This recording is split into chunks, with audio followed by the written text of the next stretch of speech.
మనుషుడిగా చూస్తే తేడాపడతా. అలాంటి నీ ముందుకు వచ్చినప్పుడు ఇది నాకు అసంభవమే, కానీ నా దేవునికి సమస్తము సాధ్యమే. నా పరిస్థితులు బాగుపడటం అనేది నాకు అసంభవమే కావచ్చు, కానీ నా దేవునికి సాధ్యం.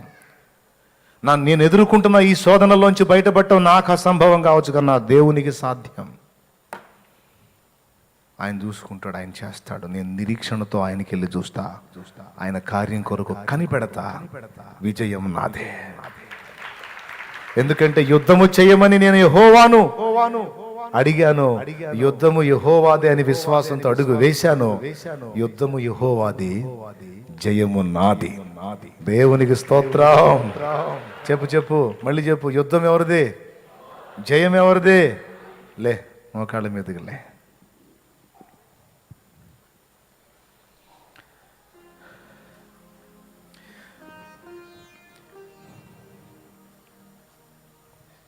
మోకాళ్ళలోని ప్రార్థనలో ఉండవు. దేవుడు నీతో మాట్లాడితే ఏ మాటను బట్టి నువ్వు దేవుణ్ణి హత్తుకుంటావో హత్తుకో. ఎంత ధైర్యం, ఎంత భరోసా! క్రీస్తు యేసునందు మనకెంత నిబ్బరం, ఎంత ఆదరణ, ఎంత ధైర్యం క్రీస్తు యేసునందు. ఈరోజు ఏ స్థితిలో ఉన్నావో నీకు తెలుసు, దేవునికి తెలుసు. ఎగతాళిలో, అవమానాల్లో, తిరస్కారాల్లో, తృణీకారాల్లో, కనీసం నీ సొంతం అనుకున్న నీ వాళ్ళ చేతుల్లో కూడా నా అవమానాలు పాలవుతుండొచ్చు, హేళన చేయబడుతుండొచ్చు, దుఃఖం పొందుతుండొచ్చు. బిడ్డ, దేవుడు మాట్లాడుతుంటున్నాడు. ఓకే అనని నవ్వని, ఎగతాళి చేయని. వారందరూ సిగ్గుపడేటట్టు నేను చేస్తా కదా. ఏ నోళ్ళైతే నేను ఎగతాళి చేసిన ఆ నోళ్ళే మా వాడు గొప్ప, మా అమ్మాయి గొప్ప అని నిన్ను పొగిడి మాట్లాడి గణపరిచి మాట్లాడేటువంటి స్థితికి నేను చేస్తా కదా. నేను నీకు తోడై ఉన్నా బిడ్డ, భయపడకు. దేవుడు నీతో మాట్లాడుతున్న ఈ మాటను బట్టి ధైర్యం తెచ్చుకో.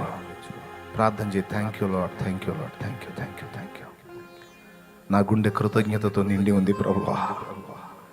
చాలయ్యా, ప్రాణం పోసావు నాకు, చాలు ప్రభువా. కొండంత ధైర్యం నూరిపోసావు, నీకు స్తోత్రం. అవునయ్యా, నా దేవుడు నువ్వు నాకున్నావు. నీ పట్ల నాకు ప్రేమ, ఆరాధన ఉందయ్యా. ఈ రోజు వరకు నేనున్నాను, ఇలా నిలిచున్నాను, ఇలా ఉన్నానంట కేవలం నిన్న ఆధారం చేసుకునే బతుకుతున్నా ప్రభువా. కేవలం నిన్న ఆధారం చేసుకునే బతుకుతున్నా ప్రభువా, బతుకున్నా ప్రభువా. నీకు స్తోత్రమయ్యా. ఈరోజు కూడా నా ధైర్యం నువ్వే, నా బలం నీవే. సింహాల వంటి మనుషుల మధ్యలో కూడా నేను నిలిచి జయం పొంది తిరిగి రాగలనన్న ధైర్యం నాకు నువ్వే ప్రభువా. నీకు స్తోత్రం. నా జ్ఞానం కొంచెమే, నా తెలివి కొంచెమే, నా వివేకం కొంచెమే, కానీ నువ్వున్నావు. ఇక నాకేమున్నా లేకున్నా పర్వాలేదు. చిన్న చేతి కర్రతో లక్షల కాలు బలాన్ని దాటించిన దేవుడు. చిన్న రాయి కూడా లేని ఖాళీ ఒడిసేలా రాయిని అక్కడే రెడీ చేసావు యుద్ధ భూమిలో, కత్తిని కూడా అక్కడే రెడీ చేసావు. దేవా, ఎంత ఆధారపడ్డాడయ్యా దావీదు నీ మీద. ఒడిసేలు ఉంది, రాయి లేదు కదా, అక్కడ రాళ్ళు ఉంటాయో లేవో అనుకోకుండా రాయి దేవుడే చూస్తాడు, వాడిని తల ఛేదించాడు. కత్తి కూడా దేవుడే చూస్తాడు. నా దగ్గర ఉన్న దీంతోనే నేను వెళ్తానని బయలుదేరాడు.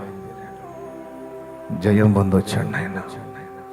నీకు వందనాలు. మా బిడ్డలందరూ కృంగిన స్థితిలో ఉంటే లేవనెత్తో. దేని విషయంలోనైనా అధైర్యపడుతూ వెనకడుగు వేస్తుంటే వెన్ను తట్టి ముందుకు నడిపించో. ఎవరి మాటలను బట్టైనా గాయపరచబడి కుమిలిపోతుంటే ఈరోజు ఈ మాట చేత వారిని ఆదరించి ధైర్యపరిచి ప్రోత్సహించో. నా ప్రభువా, నీకు స్తోత్రమయ్యా, నీకు వందనాలయ్యా. హృదయమును లక్ష్య పెట్టువాడా, ఏ హృదయంలో ఏది నిండి ఉందో తెలిసిన దేవా, మా అందరినీ కూడా జ్ఞాపకం చేసుకొని మా హృదయంలో ఉన్న నీ అందరి విశ్వాసమును బట్టి మా పక్షము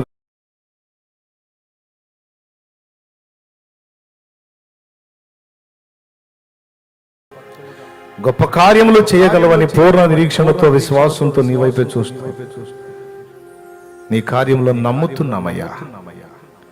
యేసు నామములో వాటన్నిటిని పొందామని నమ్మి నిన్ను మహింపరుస్తున్నాం తండ్రి. ఆమేన్. అందరం పైకి లేచి నిలబెడదాం.